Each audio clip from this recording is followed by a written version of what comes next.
Sean, welcome to the Inside Scoop, where we interview founders, investors, and operators to talk about the inside details on how companies grow and what we think trends for the future will be. So great to have you on today. Great to be here. Thanks for having me on, Janet. I look forward to our discussion. Of course. Sean, some of the listeners might not know you. Can you say a little bit more about your background? Yeah, sure. So I've been in the B2B tech industry for 27 years. As young Sean, I started off as a sales rep, purely in an account executive role in the IT services industry.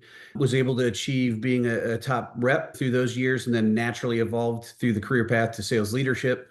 Helped build, develop, and lead sales organizations in the IT services, B2B tech specifically, industry niche. My specialty, Janet, was always working at, even right out of school, working at companies that were sub 10 million in annual revenue. So I'm a builder. I like building. I have that entrepreneurial spirit, just like kind of building something up from really small to getting it to something larger. So my specialty was building those companies through those different roles to 10 million, 20 million. They go on up to about 50 million. And then along the way, there's either funding milestones or exits through mergers and acquisitions. And so that was my full-time early career. And then in 2004, I launched a company called Sales Integrity that I was the founder and CEO of for 14 years.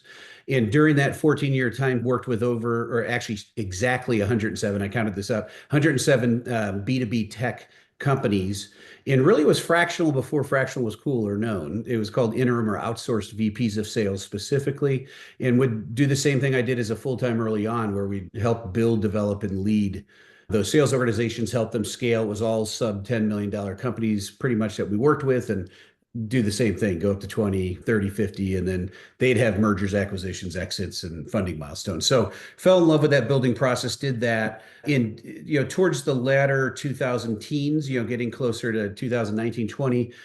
There's a growing customer segment with SaaS companies. And then this newer role that was out there was this chief revenue officer or head of revenue role. And so I really wanted to kind of deep dive into those two niches. And so I ended up going full-time back into a full-time operator role between 2019 and earlier this year, 2024, for two different SaaS companies as head of revenue, help them scale up, achieve funding milestones, and one of them through a merger as well. And so I learned a lot on the overall head of revenue role, from marketing to business development to sales to account management and customer success management to strategic partnerships and channels.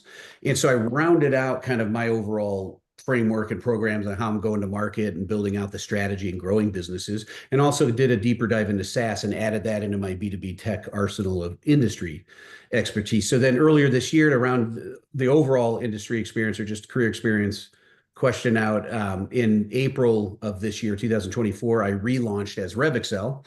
Really went with a different brand name than Sales Integrity. Sales Integrity, that overall system and frameworks and tooling, is part of RevExcel. But I didn't want people to think I was only focused on the sales department, although we do quite a bit of that. It's really just me, and I'm going in as a fractional CRO and helping with go-to-market strategy, putting together a revenue growth roadmap, and helping founder-led B2B tech companies, both services and software, really scale their business up. So that's where I'm at now. Sean, that's an absolutely incredible background, and you've got such insights from having worked in B2B tech, especially through that transition to SaaS. What are some of the key insights that you've seen as it's changed over not sure what to name that original decade, the O's, the 10s, the 20s? Yeah. Yeah. Yeah, there's things that have changed, and then there's things that have stayed consistent. So I think that's kind of interesting. What's changed is you get different thought leaders in the industry over the different decades and in different eras, if you will, that bring a unique, different spin to the same topics, right? And so, for instance, I'll use, like, back in the day where I built my network out, it was purely through networking, kind of pay it forward, help others build, Zig Ziglar approach, help others get what they want before you seek to get what you want. Then ultimately you will get what you want. Dig your well before you're thirsty. Like all those principles of building out your network and helping others and referrals and sharing referrals back and forth. That was just called networking, leaning into your relationships early on. Then over the years, it's kind of evolved There's different aspects of that, but now they call it go to network or near bounding and things like that. So it's interesting, unique spins on go to market motions and just different ways to approach that I think are helpful. And in some cases, it confuses people, but I still think the overall intent is being helpful in trying to help there. In B2B tech, it's always been the different distribution of tech, and there's usually a newer version of technology that comes out is like all the rage, right? So I've gone through all the different eras of Y2K, and that is planes are going to fall out of the sky and banking systems are going to shut down. It's going to erase all your money in your bank account. That was much ado about nothing, but it was still a good practice to think, design thinking and systems thinking to get systems the right way up front. And then, obviously the dot-com bubble and that bursting, and then the e-commerce craze. And you've seen different cycles, the financial and banking crisis and COVID and all that. And technology comes along in different forms and fashions all the way to where we're at today with AI and everyone trying to make sense of AI. So that's always changed, but thinking through how you're going to leverage technology strategically as a business tool to either grow, top line growth, bottom line results, or operational efficiency, which drives top line growth and bottom line results. That's always been the constant. How do you see, especially today's AI craze in the light of things like we've gone through Y2K, we went through the great financial crisis. COVID, of course, overlaps a bit with the AI boom, since as we exited COVID, we started to get OpenAI launched ChatGPT. But what are some of the trends that people can take from the past to understand the present?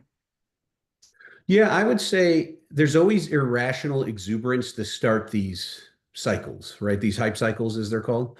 I think Gartner calls it that, a hype cycle, right? Understanding history and how the different innovations that came about affected it, and knowing that what everyone thought it was going to be right away, it ended up not being that. So there's somewhere in the middle there of rational thinking and understanding, okay, what is a longevity type mindset to this new technology, this new innovation that we can apply to achieve some short-term value, right? That will ultimately lead to long-term value. I think that's the real key. And I'll give you an example of that. So, back in the day when the dot-com bubble came about, if you recall, and if people that were around at that point in business, the main mantra was that's going to take over the world. All of brick and mortar is going to shut down. We'll no longer go out to retail stores, right? And that never really actually came to fruition. Even now, like yes, it's a lot more prevalent. There's Amazon, there's buying online stores and all that stuff, but there's still malls out there. There's still shopping centers out there. There's still stores. People like going and having that experience. And so I think everyone was kind of got caught up in irrational exuberance, like, wow, that's going to take over the world and shut down everything we're doing in life right now as it is. It's going to go radically different, right? And if that were the case, we'd have flying cars right now too, by the way. It would be like the Jetsons came out when I was a kid, right? And everyone thought they were going to have flying cars by now, but we don't. So things take longer is the main thing I would say. They take longer to come to a realization. And what we thought and what we think they're going to be when we first start these hype cycles, it's you can bank on it's going to be something different by the time it really settles in to something that's commonplace, right? So with AI, kind of seen this as well, right? Like it's like the bots are coming, they're going to take over. There's Forrester had a report years ago that millions and millions and millions of sales roles are going away because the bots were coming to take over and AI was going to do it. And yeah, we're driving towards how do we infuse AI into that process of selling and marketing and things like that. But it's not taking over and completely alleviating all the jobs. You still need human in the loop, right? You need humans to come in and check it. We know it's not perfect. We've seen that with AI SDRs, for instance, where they're getting kind of hammered out there in the marketplace. But again, I would caution everyone to be optimistic about that. And yeah, the way it's working now maybe isn't the best, but eventually I have faith in those founders that are the early founders pioneering that movement of AI SDRs. Two or three of them are going to shake out and figure it out, right? And they're going to get it to a point where it's really, really adding value. I have faith in that. There's smart people that are working on that problem. So as long as it's problem solving, like we're looking at a solution to a real problem in the industry, and it's value laden. We're focusing on how do we add value to the market, to customers, right? In the end, if you marry those two things and realize what we start with in terms of irrational exuberance, we're not going to end there. It's going to be somewhere in the middle, and you just keep that value focus on it. I think we'll be in good shape. That's a really interesting perspective, particularly thinking through how I do remember those days of seen the end of certain bookstores. We've seen, but a lot of people are still going to malls. I live in San Francisco, and yes, the mall here is shut down, but the mall down south is up in the same percentage by that the mall here was down by. Right. And that may even change this mall, not getting too far into retail, but like here, we live in Austin, Texas, and there's a shopping center called the Bee Cave Galleria or Hill Country Galleria.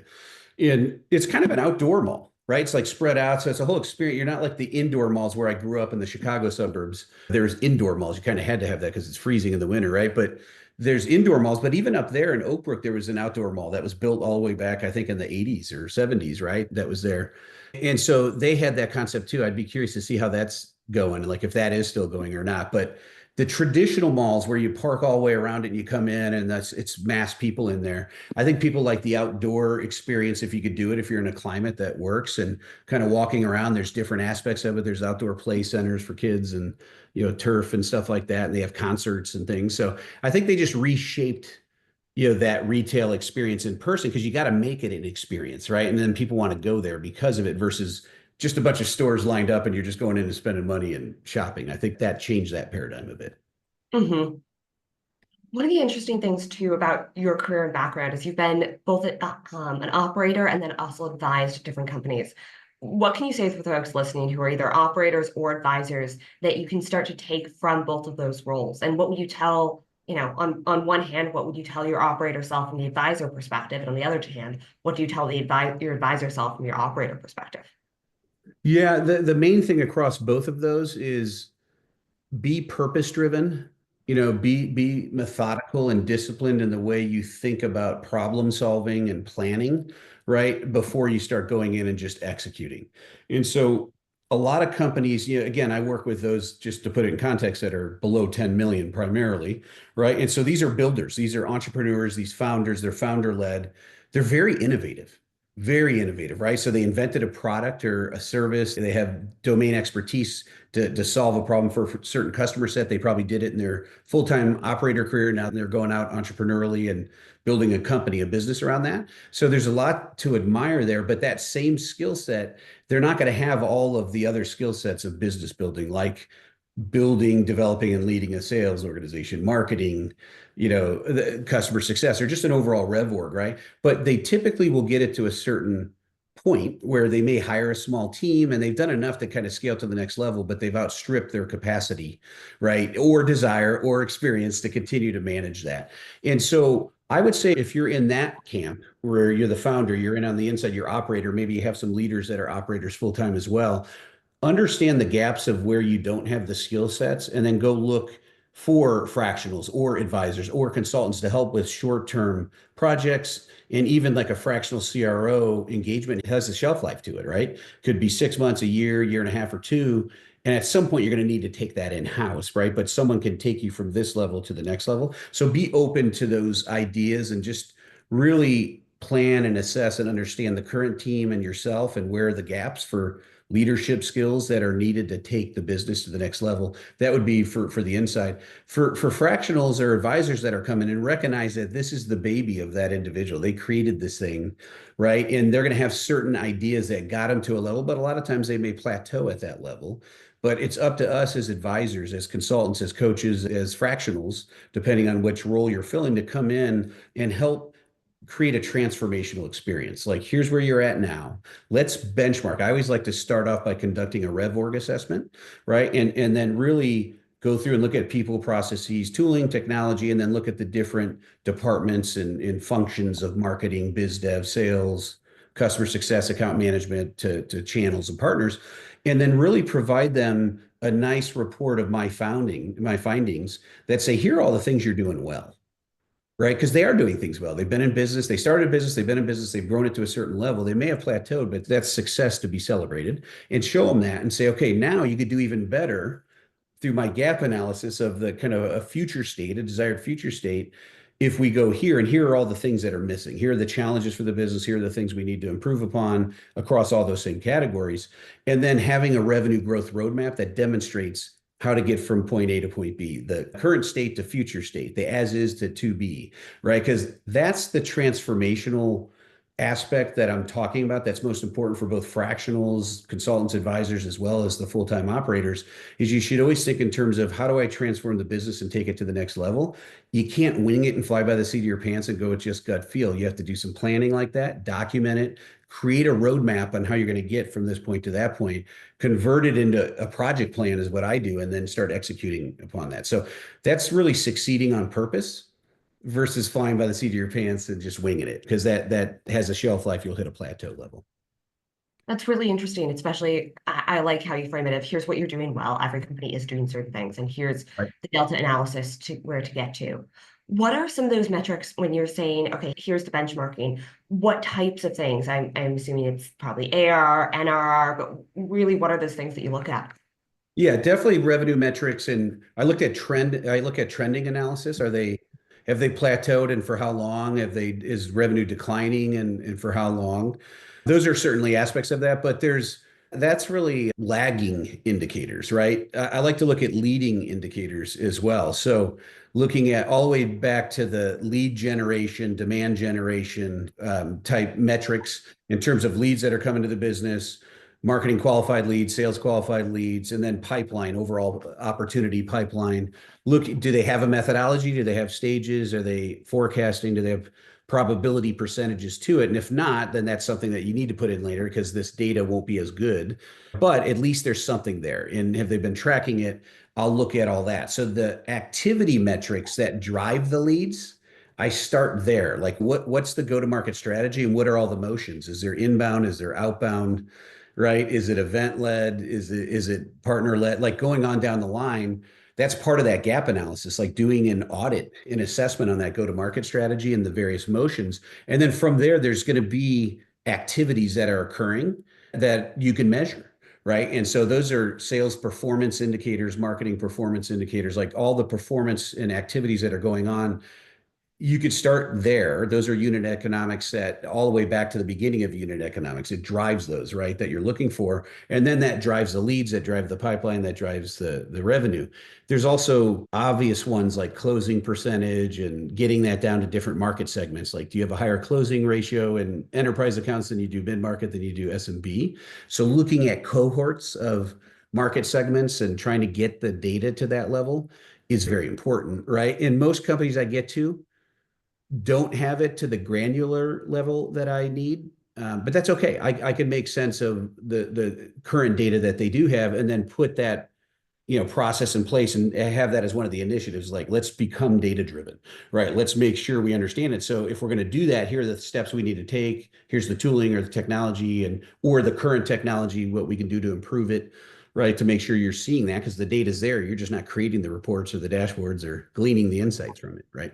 And so that's really what I look at. But overall, yeah, it's starting off with that revenue and then backing into it, like reverse engineering it across all of those different metrics, key performance metrics as well as sales performance indicators. And for that data, is it available in the CRM? How much, having gone to a number of companies, I've seen some do snapshots, some not do snapshots. I've seen some data sometimes available in the CRM. Sometimes it was in the original CRM, then they migrated, then there's a Google Sheet. Mhm.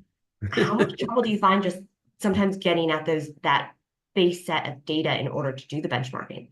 Great question, Janet. 100% of the time, it's all over the board, right? Like I expect it. I know it. That's the environment I live in. That's why I love founders and entrepreneurs. I mean, they're running and gunning. They're not doing all the things early on of thinking of putting that platform in place that I'm going to need this data down the road. However, it's very rare that I find a founding team or a founder that hasn't at least have something in place, whether it's an Excel spreadsheet, right, that they're tracking a bunch of this stuff that needs to get into a CRM system or that type of thing, or they have CRM systems. They have a ton of unstructured data in there. They didn't think through the pipe. They may have a basic pipeline, but they don't have all the granular level of steps and forecasting and aspects of it there. Maybe they weren't tracking and syncing all the data in, the sales activity data in, from that perspective. So they have just opportunities in a pipeline with account and contact data, but they don't have anything rolling up to each of the opportunities or deals and associated contact and account records with what was the activity, what were all the campaigns, what were all the things we're doing against these accounts, right? And so That may reside in inboxes, right? Thankfully, there's tools that you can integrate inboxes with CRM systems and then bidirectionally sync them and then get that updated. But those are undertakings, right? And so I know things to do to get data from disparate systems into that one central location, the system of record of CRM, and make sense of it. And then there's obviously tools like yours that make it easier because a lot of CRM systems aren't so good, right? With when it comes to dashboards, reports, analytics, they're getting better, but not as good as tools like Scoop Analytics, for instance, or others that are hyperly focused on just that solving that problem, right? And then there's always the fun when you're trying to get data from your CRM plus. Right. And plus could be a spreadsheet or your ERP system or a data warehouse, or and the list keeps going on. Well, what's interesting about the plus, all of those things, yes, check, check, check, right? Like I agree with that. But there's now like AI note takers and meeting recording software, right? And man, all of that data that resides in these conversations with prospects, customers, partners, and all that stuff, that's like gold, right? Like there's gold in them hills, right? We got to go mine that. And so the integration and bringing that into the mix of all that data, seeing trend analysis and messaging and what the problems are, and do you have all the right players at the table, right, for across the different buyer groups and things like that? So there's a whole nother level of nuance data, but that's like 201 or 301. Like a lot of times when I get in there, I got to do 101 first to establish the practice of being data driven. And then when I sense that they're at a good point, then we can start integrating some other more advanced levels of data into it and start looking at it differently. But that's usually like a year two type of thing when you're pulling it all together. It doesn't mean you don't put in an AI note taker, for instance, or recording. You're right. You do want to do that right away because it can help with coaching and some other things right away. But there is data in that, in those recordings and all that stuff that you could draw from and start to see. It's kind of interesting that goes into that mix of being data driven. That makes a lot of sense, and really interesting how you talk about companies on that maturity level for being data driven. Curious, so you've worked with so many companies, you've purchased hundreds of software products. How do you really go about evaluating different software products? I know some people, either you've bought a number of products, you kind of tend to fall into a couple things. There's some people who rarely bought a product. There's some people who have bought many products, but say this is the first time that they're buying it in a particular function or industry. There's some people who are, at the other end where they're trying to evaluate an AI SDR where none of us really know exactly what the evaluation criteria is. So what are some tips you have for all three of those personas? That's a great question because that's something a lot of executives don't think about, right? So, of my 27 years in the B2B tech industry, over 20 of them have been in a pure leadership role, whether full time or fractional. And I only know that because I reflected in between January and April when I was deliberating, do I go back into a full time operator role or do I just relaunch and do what I'm doing now? Like I was really thinking through that in a sabbatical. And so I had the chance to go back through all my old data and look at like the 107 counted up, 107 companies I worked with.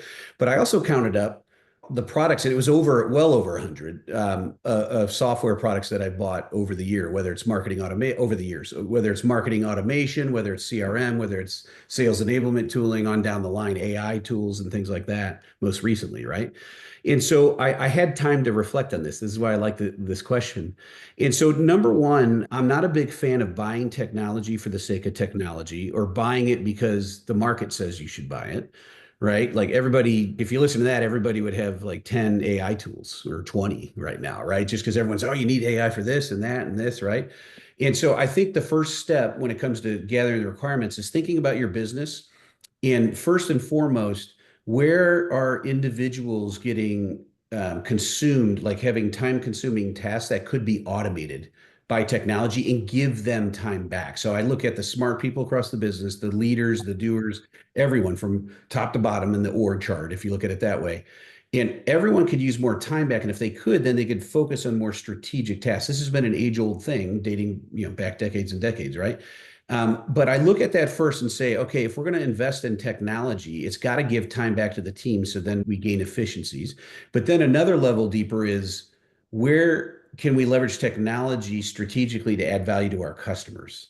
And so I mix the internal and external, and I always start there at the high level. Then from there, yeah, obviously you talk to your team internally and get ideas from them on both of those topics. You isolate down a need for a tool, a software product, that type of thing. And then you want to write some requirements, like what are the requirements across the different teams, departments, and how we're going to leverage this, right?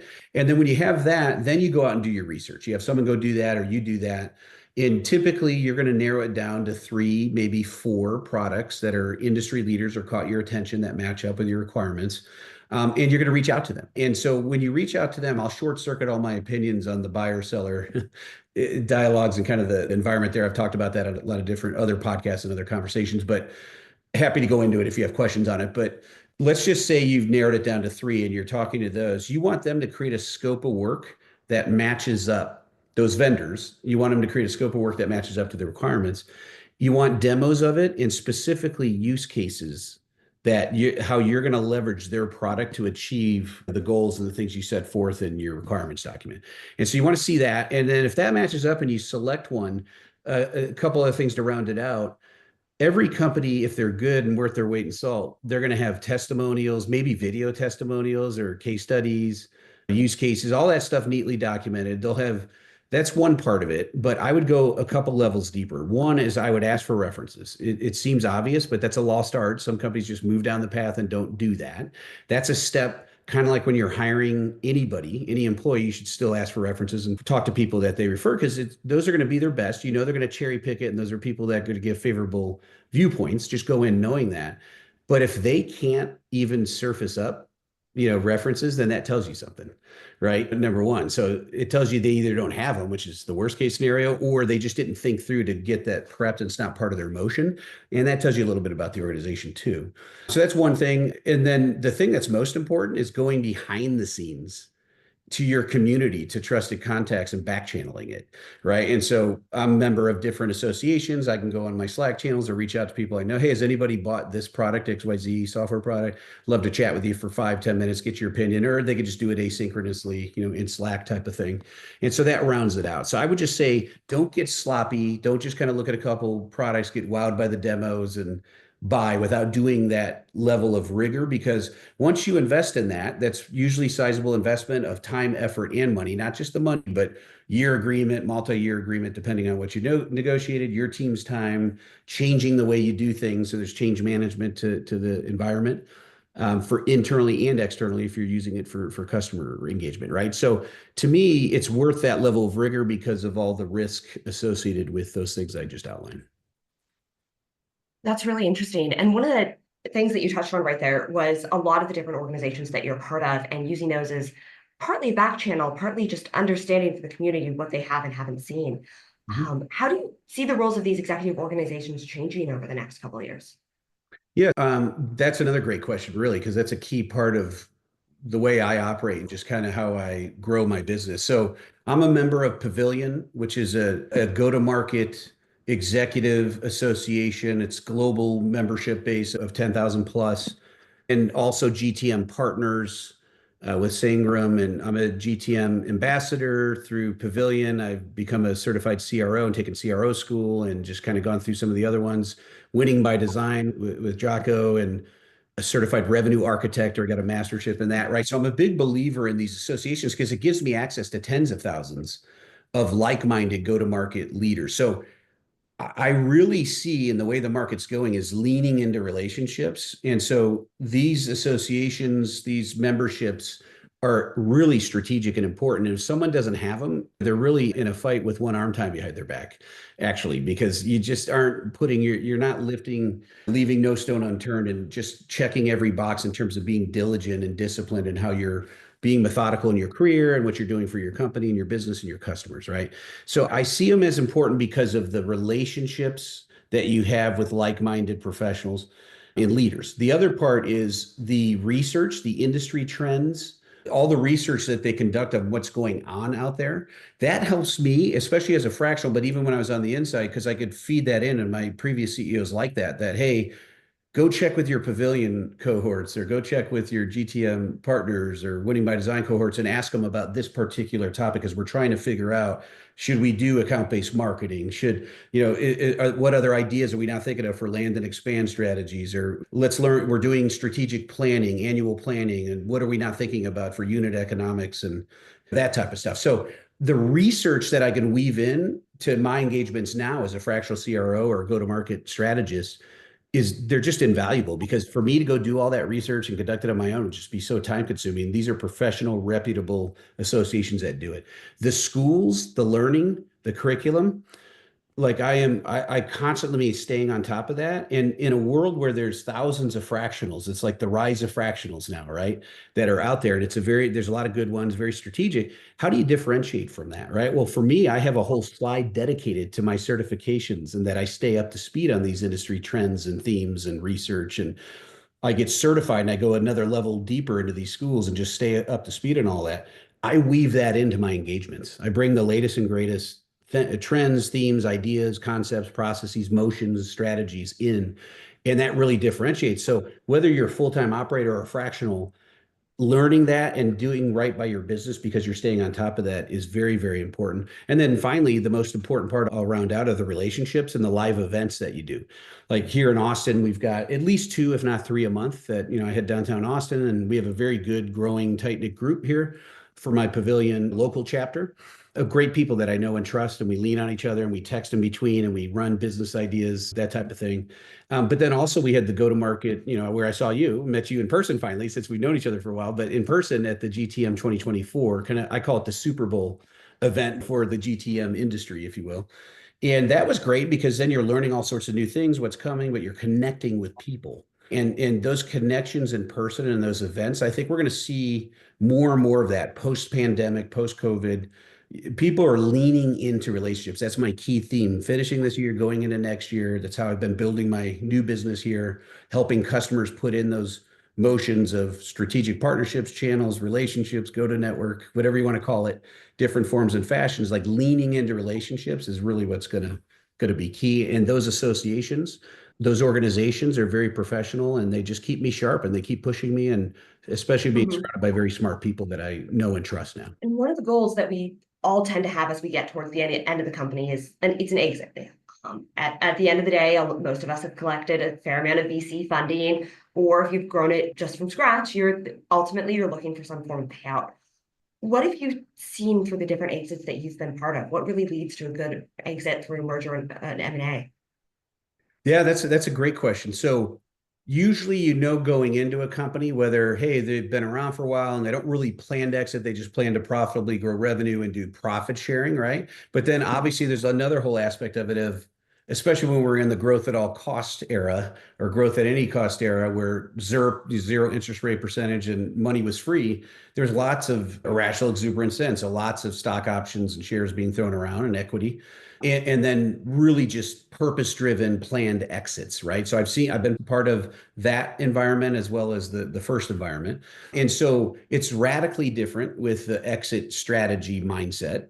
And when you look at mergers and acquisitions, if I think I understand the question directly or accurately, what makes a good merger and acquisition is looking at the two different organizations and doing the due diligence that starts with the people and the culture, right? Because even if it looks like it makes smart business sense from a financial transaction perspective or some other aspects, if it's radically different cultures and there's tons of overlap with people, and you're going to have to do a mass layoff after you do the merger, you have people fighting for power internally, and I've seen this before. It's a mess, especially if there's like a co-CEO structure, and if it's not clearly delineated on what the org structure is going to be under the new merged entity, and you've got infighting going on, that cultural aspect will really be damaging, right? And nobody's going to realize the value, because a lot of times at the top there'll be some good exit income from some of the leaders up at the top, right? But the masses usually have to. It's not an event where it's a liquidation event for them. It's usually the merged entity when they end up exiting, then you get it there, and sometimes you'll get shares diluted too. So keep that in mind from that perspective. That's what makes a bad one. What makes a good one is looking at that, keeping that in mind, making sure there's a fit, the cultural fit, the people fit, there's not too much overlap. And most importantly, what is the value to the marketplace?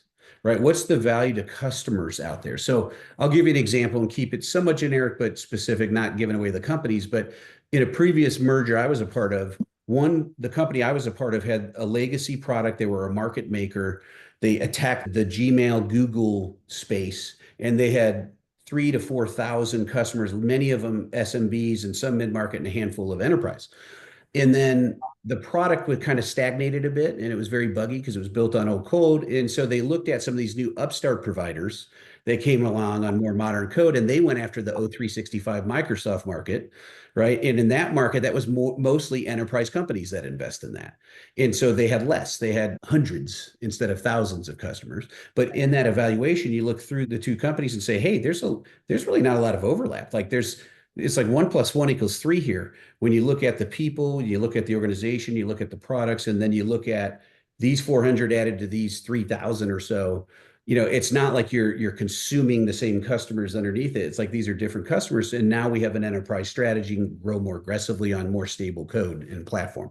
And so that works well, right? And so looking at that and just making sure, and yeah, were there people that overlapped and were there some changes there? Of course, there's always going to be. It's never a perfect hand in glove fit when it comes to the people and roles being consumed and eliminated and things like that. But it's not as mass like of a problem as I've seen in other organizations if you think through it correctly. So those are just some of the ideas on like what works structurally. And as you're looking at that, just kind of conducting that merger evaluation between the two different organizations and are they going to integrate? You got to look at the post-merger integration and how's that going to work and how does that impact the marketplace and specifically value to the customers. Mhm. That makes a lot of sense. And it's interesting as I imagine 2025, we've heard lots of things about the M&A market picking up.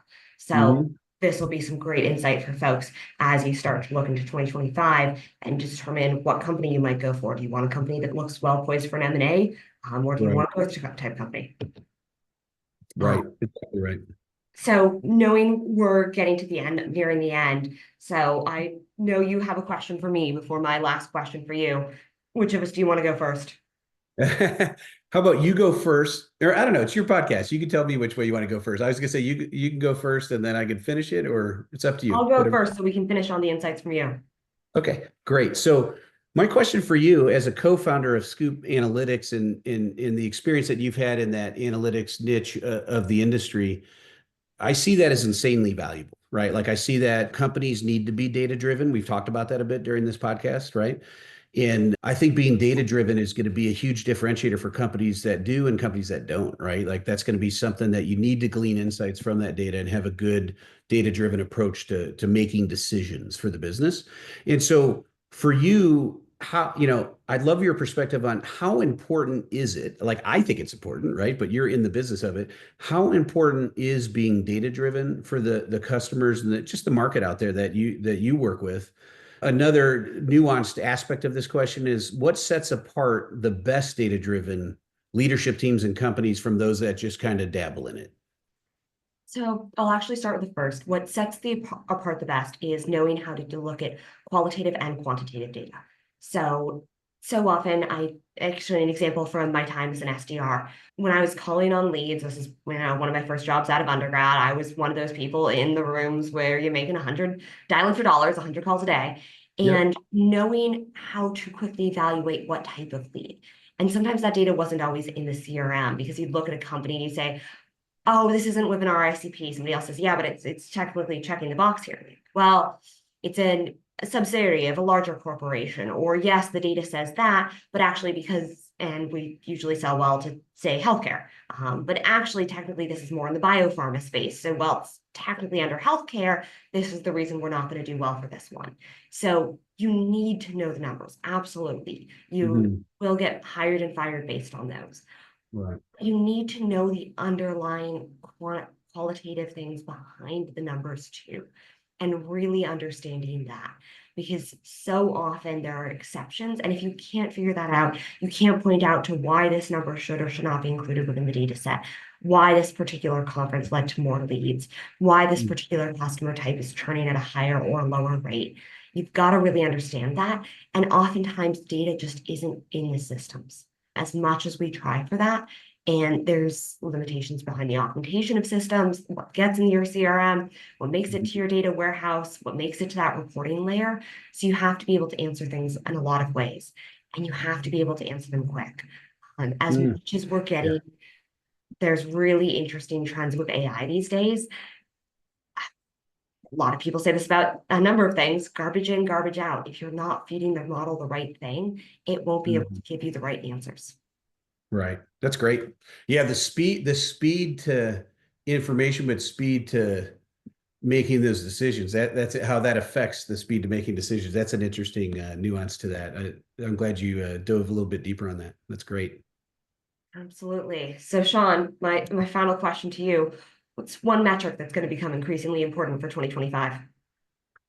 I've really thought about this. There's a couple different aspects of it, but I think overall it's going to come down to if we're going from, and we have gone from a growth at all cost, growth at any cost era to profitable, efficient growth era. And Sam Jacobs, the founder CEO of Pavilion, talks about this all the time and posts about it. If anyone wants to go learn more about that kind of transformation we've gone through as an industry, I think it's going to be CAC, customer acquisition cost, and then even for those that have investors and boards and that are looking for exit, CAC to LTV ratio, right? And I think that's going to be important because if you're looking at profitable revenue growth, which is the lens I come into, especially these sub $10 million companies that want to get up, you want to do that profitably because a lot of times they may be a little bit more lean or they don't have the funding, but they've been operating profitably and they don't want to consume it all just to put it towards growth.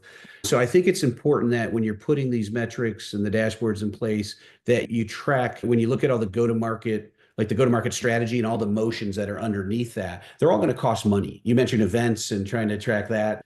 Outbound, do we build out? Like a lot of times when I arrive on the scene, they don't have a sales team, or they may have one or two. They built a small one and they want to, part of the model is let's get it to 2 to 3 to 4 to 5, right? And so putting together that cost model and how does that impact, tracing it all the way through to how does that impact cost, customer acquisition cost is important.